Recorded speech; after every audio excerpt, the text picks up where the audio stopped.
Hello दोस्तों, मैं सचिन अरोड़ा एक बार फिर से आप सभी लोगों का स्वागत करता हूं अरोड़ा एजुकेटर के इस ऑफिशियल प्लेटफॉर्म पे। So I hope you all are doing great. आप सब बहुत बढ़िया होंगे। आज के इस सेशन में हम लोग बात करेंगे एसएससी, सीजीएल और सीएचएसएल को लेकर बेस्ट कंप्यूटर क्वेश्चंस पर। जैसे कि हम जानते हैं कि प्रीवियस सेशन में जो एग्जाम हम लोग का कंडक्ट हुए हैं, अभी तक एसएससी, सीजीएल और सीएचएसएल ने जो पेपर का पैटर्न रखा है, कंप्यूटर का लेवल इतना आसान नहीं रखा। मॉडरेट लेवल के क्वेश्चंस पूछे जाते हैं एग्जाम में, और कमिंग एग्जाम में भी जो पेपर का लेवल होगा वो बढ़िया देखने को मिलेगा। अगर वाकई में आप कंप्यूटर में क्वालिफाई होना चाहते हैं, बढ़िया स्कोर करना चाहते हैं, तो आपको कॉन्सेप्ट वाइज पढ़ना होगा, क्योंकि कंप्यूटर वाकई में काफी डीप है और इसकी एग्जैक्ट नॉलेज आपको लेनी होगी। हर एक टॉपिक आपको अच्छे से देखना होगा। यहां पर इस सीरीज में हम लोग बेस्ट 20 क्वेश्चंस पर प्रैक्टिस करेंगे। एग्जैक्ट वही क्वेश्चन जो एग्जाम में आते हैं, उन्हीं क्वेश्चंस की प्रैक्टिस यहां पर करेंगे। आज है इसका डे 1। उम्मीद है कि आप 20 में से बढ़िया स्कोर कर पाएंगे। आउट ऑफ 20 आपने कितना स्कोर किया, कमेंट करके जरूर बताइएगा। तो चलिए शुरू करते हैं गाइस।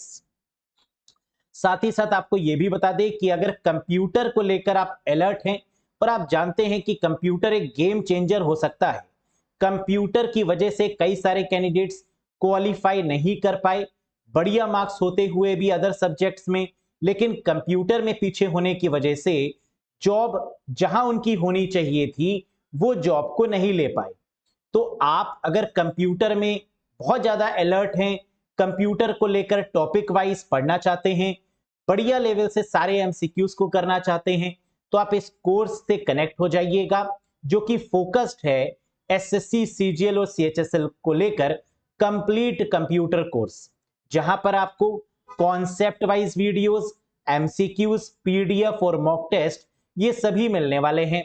टोटल वीडियोस यहां पर रहेंगी 64, जो कि 50 प्लस आवर्स की रहेंगी। आप कैसे कनेक्ट हो सकते हैं इस कोर्स से? इस कोर्स की वैलिडिटी है 12 months from the date of purchase. Connect होने के लिए अरोड़ा एजुकेटर को जो एप्लीकेशन है उसको आपको इंस्टॉल करना होगा गूगल प्ले स्टोर या आईओएस स्टोर की मदद से, और फिर आप इस शानदार कोर्स से कनेक्ट हो सकते हैं। तो अरोड़ा एजुकेटर एप्लीकेशन को इंस्टॉल करिएगा और फिर इस कोर्स को ज्वाइन करिएगा। किसी भी कंफ्यूजन के रिगार्डिंग दिए गए नंबर पे व्हाट्सएप करके भी आप कंफर्म कर सकते हैं। तो चलिए शुरू करते हैं और जानते हैं आज के बेस्ट 20 क्वेश्चंस। ये रहा क्वेश्चन नंबर 1। बताइएगा, जीयूआई, जिसकी फुल फॉर्म है graphical user interface, is a feature of the dash generation of computer. GUI computer की डैश पीढ़ी की एक विशेषता है।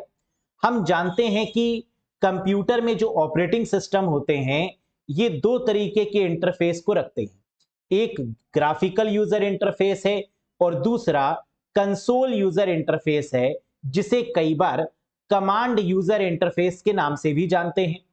जीयूआई किस जनरेशन में आया? ऑप्शन है फर्स्ट, सेकंड, फोर्थ या फिफ्थ। करेक्ट आंसर होगा फोर्थ जनरेशन। तो ग्राफिकल यूजर इंटरफेस जिस जनरेशन में आया वो जनरेशन कौन सी थी? Fourth generation.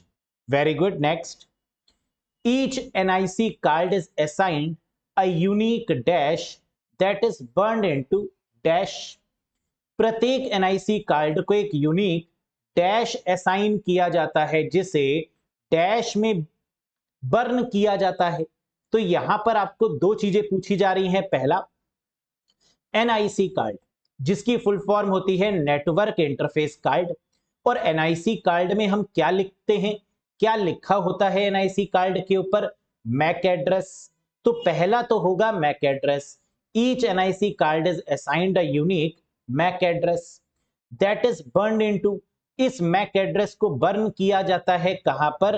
Read only memory में। सो यहां पर बूटिंग के समय पर रोम की होती है आवश्यकता, इसलिए रोम यहां पर एक इंपॉर्टेंट रोल प्ले करती है। तो करेक्ट आंसर क्या होगा गाइस? मैक एड्रेस और रोम, यानी second is the right one. Very good. Next, which of the following command remove the paragraph formatting. निम्नलिखित में से कौन सी कमांड पैराग्राफ फॉर्मेटिंग को हटाती है? हमें बताना है कि ऐसी कौन सी कमांड है जो पैराग्राफ में किए गए फॉर्मेटिंग को रिमूव कर देती है। सपोज करिए कि हमने एक पैराग्राफ लिया, उस पैराग्राफ को बोल्ड, इटैलिक, अंडरलाइन अलग अलग कलर से डिजाइन किया, उसकी सारी पैराग्राफ की फॉर्मेटिंग रिमूव करने के लिए कंट्रोल के साथ क्यू प्रेस किया जाता है। बहुत बार पूछा गया क्वेश्चन है, correct answer is control plus Q. Very good, next. Which of the following is twice the size of A4 paper? निम्न में से कौन सा A4 पेपर के आकार का दुगना है, दो गुना है? A2, A3, A5 या A8? A4 साइज पेपर ज्यादातर आपने देखा होगा जब आप कोई प्रिंट निकलवाते हैं, कोई फोटोकॉपी निकलवाते हैं, तो A4 साइज पेपर ही वहां पर लगा होता है। A4 साइज पेपर का ट्वाइस अगर आपसे पूछा जाए तो आंसर क्या होगा? A3 होगा। जैसे कि इस इमेज में हमने दिखाने की कोशिश भी करी है कि A4 साइज पेपर आप देखिए यहां पर, और इसका ट्वाइस क्या होगा? A3 होगा साइज में। तो करेक्ट आंसर इज A3। वैसे बहुत डिफरेंट डिफरेंट टाइप्स के पेपर आते हैं, A1, A3, A2, A4, A5, A7, A8, A6 and so on. Next, which shortcut key is used in Windows Explorer to select the address bar in Windows Explorer? Windows Explorer में address bar को select करने की shortcut की क्या है? Windows explorer क्या है? जिसको अब फाइल एक्सप्लोरर के नाम से जाना जाता है। आप लोग जानते हैं विंडोज के साथ में ई प्रेस करते हैं तो विंडोज एक्सप्लोरर ओपन हो जाता है, और पहले इसको क्या बोलते थे गाइस? फाइल, यानी अब इसको क्या बोलते हैं? फाइल एक्सप्लोरर के नाम से जानते हैं। ऐसा क्यों? क्योंकि विंडोज ऑपरेटिंग सिस्टम के लिए तो विंडोज एक्सप्लोरर हो गया, बाकी ऑपरेटिंग सिस्टम के लिए फाइल एक्सप्लोरर हम बोलेंगे। क्यों? क्योंकि ये फाइल को मैनेज करता है। तो जो फाइल को मैनेज करे that is called file explorer या विंडोज एक्सप्लोरर। एड्रेस बार के लिए यहां पर जो शॉर्टकट की बनेगी वो है alt plus D, means the first is the correct one. याद रखिएगा, ये क्वेश्चन बहुत बार पूछा जाता है। विंडोज एक्सप्लोरर में एड्रेस बार को सिलेक्ट करने की जो शॉर्टकट की है that is alt plus D. Very good, next.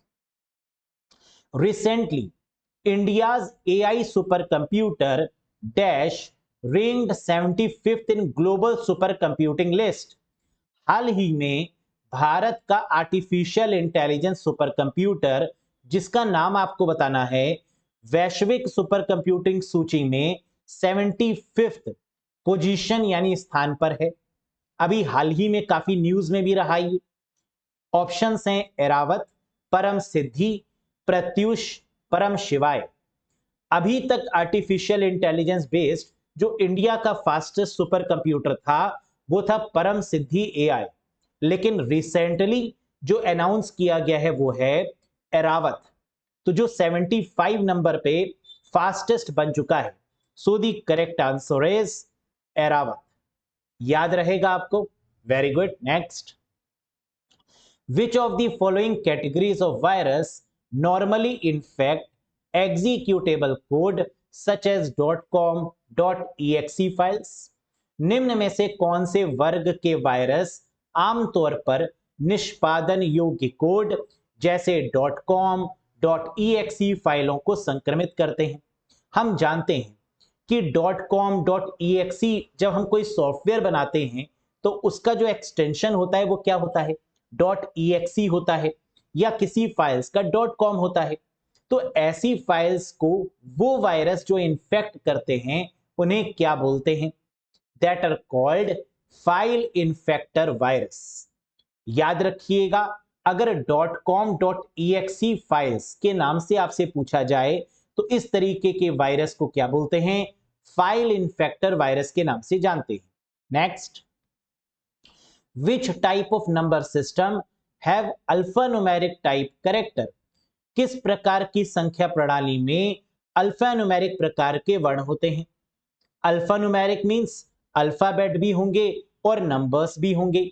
हम जानते हैं अल्फाबेट और नंबर्स का यूज सिर्फ और सिर्फ हेक्साडेसिमल नंबर सिस्टम के केस में किया जाता है।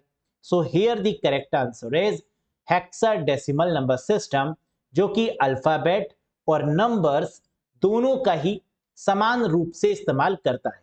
जैसे 10 का मतलब A, 11 का मतलब B, 12 का मतलब C, and so on. Very good. Next, which of the following is mainly used for cache memory? निम्नलिखित में से कौन सा मुख्य रूप से कैश मेमोरी के लिए उपयोग किया जाता है? कैश मेमोरी क्या है? दूसरे नंबर की फास्टेस्ट मेमोरी होती है कैश मेमोरी, क्योंकि पहले नंबर की रजिस्टर है, रजिस्टर के बाद जो फास्टेस्ट है वो कैशे मेमोरी है। हम जानते हैं कैश मेमोरी में वही डेटा आता है जिसको बार बार यूज किया जाता है, जिसकी रिक्वायरमेंट यूजर को बार बार होती है, उस डेटा को कैश मेमोरी में रख दिया जाता है। स्टैटिक रैम की मदद से, एस रैम की मदद से कैश मेमोरी को डेवलप किया जाता है। कैश मेमोरी एक टेम्परेरी मेमोरी के तौर पर जानी जाती है। और कैश मेमोरी की अगर बात करें तो यहां पर क्या पूछ रहा था? Is mainly used for static RAM, यानी ये किसकी मदद से बनाई जाती है? स्टैटिक रैम की मदद से। So the correct answer is S RAM. D RAM यहां पर आंसर क्यों नहीं हुआ?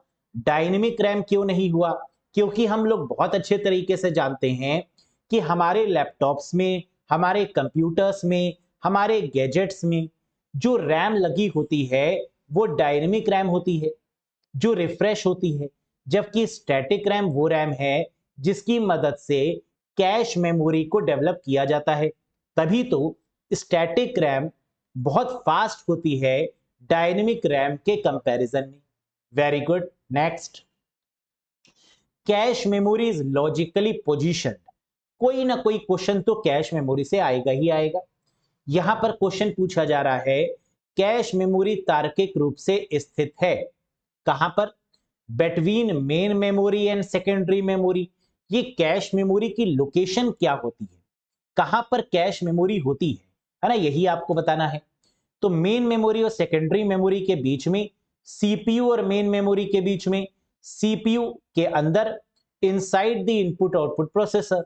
क्या होगा करेक्ट आंसर? बिल्कुल सही। हम जानते हैं कि सीपीयू यानी प्रोसेसर और मेन मेमोरी यानी रैम के बीच में लगी होती है cache memory. So the correct answer is between the CPU and main memory. CPU को कई बार प्रोसेसर भी बोल देते हैं और मेन मेमोरी को कई बार रैम भी बोलते हैं। Very good. Next, in computer world Trojan refers to.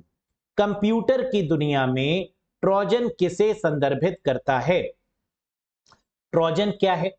हम लोग जानते हैं ट्रोजन हॉर्स एक ऐसा मैलवेयर है जिसका काम है ट्रोजन यानी छुपकर वार करना, या आप ये भी कह सकते हैं कि ट्रोजन अपने आप को बहुत फ्रूटफुल दिखाता है कि मैं आपके लिए बहुत बेनिफिशियल हूं, लेकिन होता नहीं है। तो इस तरीके के मैलवेयर को ट्रोजन हॉर्स बोलते हैं जो अक्सर छुपकर वार करते हैं। तो ये क्या है? वायरस, मैलवेयर, वॉर्म या स्पाईवेयर। करेक्ट आंसर होगा this is a type of a malware. तो ब्रॉडेस्ट कैटेगरी में इसको मैलिशियस सॉफ्टवेयर के नाम से जानते हैं। मैलवेयर की फुल फॉर्म क्या है? Malicious software. Very good. With reference to computer and the internet, which of the following appears to be harmless but actually produces harmful result? Computer और इंटरनेट के संदर्भ में निम्न में से कौन हानि रहित प्रतीत होता है, यानी अपने आप को ऐसा बताता है कि मुझसे कोई दिक्कत होने वाली नहीं है, लेकिन वास्तव में हानिकारक, हार्मफुल परिणाम उत्पन्न करता है? और इस तरीके के वायरस को या मैलवेयर को क्या बोलेंगे गाइस? अभी हम लोग ने देखा this is called Trojan horse. तो फिर से आंसर यहां पर क्या बना? ट्रोजन हॉर्स, जो प्रिटेंड करता है यूजफुल लेकिन एक्चुअली में नहीं होता। So what is Trojan horse? That pretend to be useful but actually not is called Trojan horse. Very good. Next one, restarting a computer that is already on is referred to as। पहले से ही on computer को restart करना क्या कहलाता है? Computer on है, हमने उसको रीस्टार्ट कर दिया। क्यों रीस्टार्ट किया? कई बार आप जानते हैं कि जब हम कोई सॉफ्टवेयर इंस्टॉल कर रहे होते हैं तो कंप्यूटर अपने आप ही रीस्टार्ट हो जाता है, या कभी हम लोग खुद उसको रीस्टार्ट करते हैं ताकि कंप्यूटर की फंक्शनिंग प्रॉपर हो जाए। कई बार हैंग करता है तो रीस्टार्ट कर देते हैं। इस तरीके की होने वाली बूटिंग के प्रोसेस को क्या बोलते हैं? Shutdown, cold booting, warm booting या रैंडम बूटिंग? करेक्ट आंसर होगा वार्म बूटिंग। इस तरीके के बूटिंग प्रोसेस को वार्म बूटिंग बोला जाता है। जबकि शटडाउन करके स्टार्ट करने को, अगर हम सिस्टम को शटडाउन कर दें फिर स्टार्ट करें, इस तरीके की बूटिंग को कोल्ड बूटिंग के नाम से जानते हैं। या फिर एक बूटिंग और भी होती है, वो है रैंडम बूटिंग। ये क्या है? कई बार हमारा सिस्टम ऑटोमेटिकली क्रैश हो जाता है।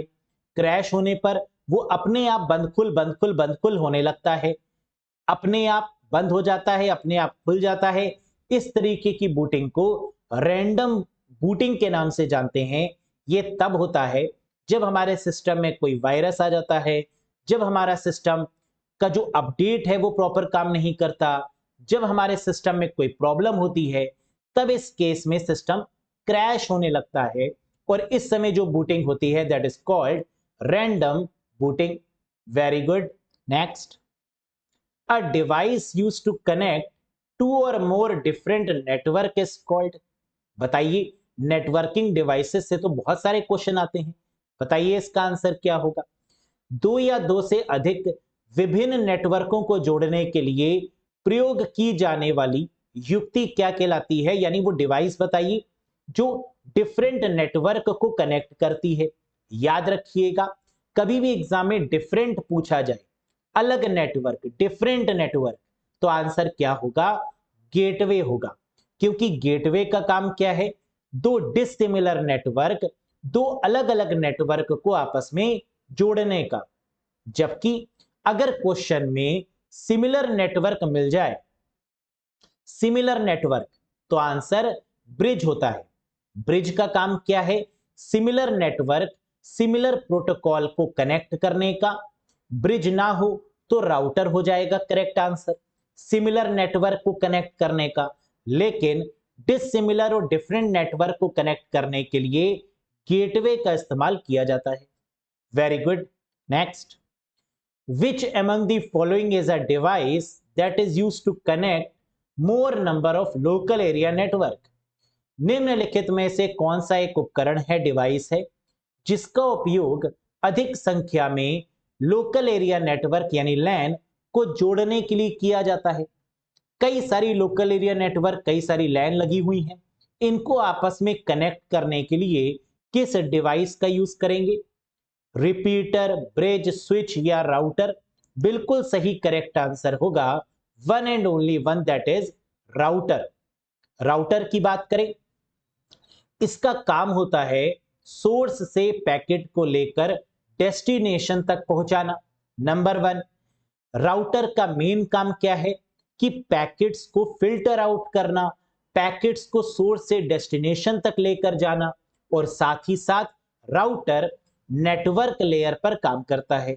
तो OSI मॉडल अगर आपने पढ़ा होगा तो आप जानते होंगे कि OSI मॉडल में जो तीसरी लेयर होती है वो नेटवर्क लेयर होती है, और वहां पर IP एड्रेस आता है। IP एड्रेस को मेंटेन करना, IP एड्रेस की टेबल को मेंटेन करना, ये सारा काम राउटर का ही तो होता है। Very good. Next, which option in Microsoft word helps you to copy the formatting information of a text and apply in multiple places? Microsoft word में कौन सा विकल्प टेक्स्ट की फॉर्मेटिंग जानकारी को कॉपी करने और कई जगहों पर लागू करने में मदद करता है? अब यहां पर पूछ रहा है कि टेक्स्ट की फॉर्मेटिंग, फॉर्मेट करने का मतलब बोल्ड करना, इटैलिक करना, अंडरलाइन करना, फॉन्ट के साइज को बढ़ाना, फॉन्ट को स्टाइल देना। अगर इस तरीके की पूरी फॉर्मेटिंग हमें कॉपी करनी है तो हम किसकी मदद से करेंगे MS वर्ड में? बिल्कुल सही आपने बताया, दैट इज फॉर्मेट पेंटर की मदद से। आप जानते हैं होम ऑप्शन पर फॉर्मेट पेंटर दिया होता है, जिस पर क्लिक करने पर पूरी की पूरी फॉर्मेटिंग कॉपी हो जाती है और जहां पर भी हम चाहें वहां अप्लाई कर सकते हैं। Next, which feature of MS Excel helps you to record a task and repeat several times? MS Excel की कौन सी विशेषता आपको एक कार्य को रिकॉर्ड करने और कई बार दोहराने में मदद करती है?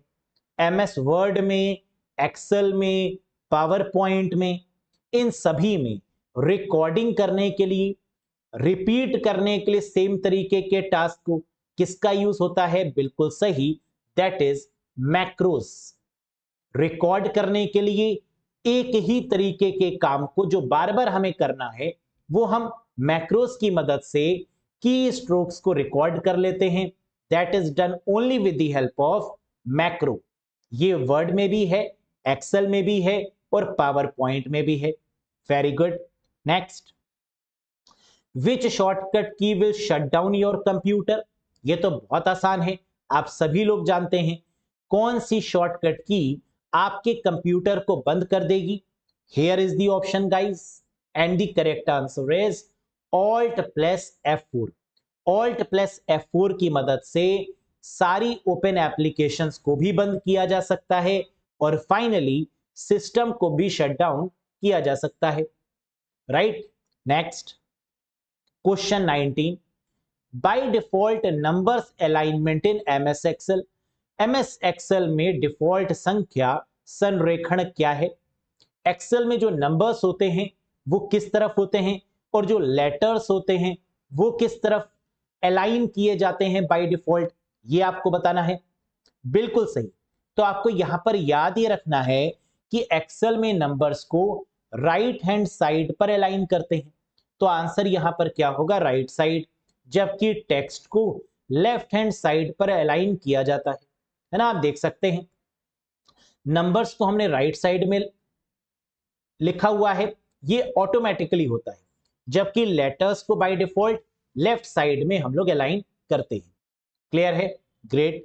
Next, who is responsible for assign the IP address? IP address assign करने के लिए कौन रिस्पॉन्सिबल है, कौन जिम्मेदार है? अगर हम इंटरनेट पर आईपी एड्रेस की बात करते हैं तो ये एक यूनिक एड्रेस होता है जो हमारे नेटवर्क को आइडेंटिफाई करता है, जिससे हमारे नेटवर्क में कनेक्टेड कंप्यूटर की पहचान होती है, नोड्स की पहचान होती है। आईपी एड्रेस जनरली दो तरीके के होते हैं, एक IPv4, एक IPv6। IPv4 32 बिट का होता है, IPv6 128 बिट का होता है। आपको यहां पर यह बताना है कि आईपी एड्रेस को असाइन कौन करता है, ARPANET, DARPA, IETF या IANA? करेक्ट आंसर होगा IANA के द्वारा इसको असाइन किया जाता है। So the correct answer is internet assigned numbers authority. The correct answer is internet assigned numbers authority, that is IANA। समझ में आया? तो आउट ऑफ 20 आपने कितना स्कोर किया कमेंट करके जरूर बताइएगा। साथ ही साथ क्वेश्चन ऑफ द डे ये रहा आपके लिए, बहुत प्यारा क्वेश्चन। इसका आंसर आपको कमेंट सेक्शन में कमेंट करके बताना है कि MAC address consist of, MAC address कितने बिट का होता है?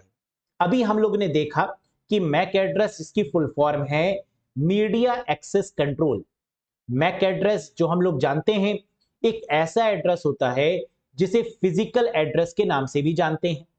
NIC कार्ड यानी नेटवर्क इंटरफेस कार्ड पर इसको लिखा जाता है और आपको बताना है कि मैक एड्रेस कितने बिट का होता है। मुझे उम्मीद है कि इसका आंसर आपको जरूर आता होगा।